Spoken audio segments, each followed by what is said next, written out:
সিরাজগঞ্জের কড্ডায় রাজশাহী থেকে ঢাকাগামী silk city ট্রেনে লাইনচ্যুত বগি উদ্ধার করা হয়েছে। দুর্ঘটনার কারণে 6 ঘন্টা বন্ধ থাকার পর মঙ্গলবার সন্ধ্যায় ঢাকার সাথে উত্তরাঞ্চলের রেল যোগাযোগ স্বাভাবিক হয়। দুর্ঘটনা তদন্তে 5 সদস্যের কমিটি গঠন করেছে রেল কর্তৃপক্ষ। মঙ্গলবার বেলা 11টার দিকে সিরাজগঞ্জের শহীদ এম মনসুর আলী স্টেশনে লাইনচ্যুত হয় রাজশাহী থেকে ঢাকাগামী সিল্ক সিটি এক্সপ্রেস। ফলে বন্ধ হয়ে যায় ঢাকার সাথে উত্তরাঞ্চলের রেল যোগাযোগ। দুর্ঘটনার কারণে টাঙ্গাইলের ঘারিন্দা, ভুয়াপুর সহ বিভিন্ন স্টেশনে আটকা পড়ে কয়েকটি ট্রেন। চরম ভোগান্তিতে পড়েন যাত্রীরা।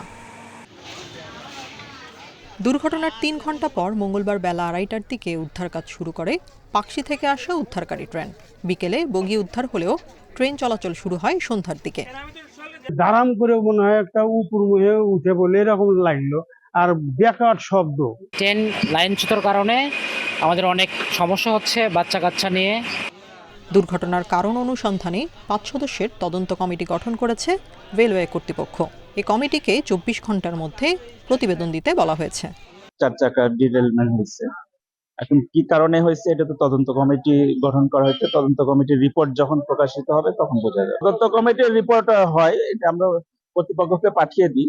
এটা হয়তো আপনারা যদি পরবর্তীতে আপনারা জানতে চান, পরবর্তীতে জানানো যাবে। ট্রেনের একটি বগি লাইনচ্যুত হলেও আগেই শিকল টেনে ট্রেন থামিয়ে দেওয়ায় দুর্ঘটনায় কেউ হতাহত হয়নি। Independent news.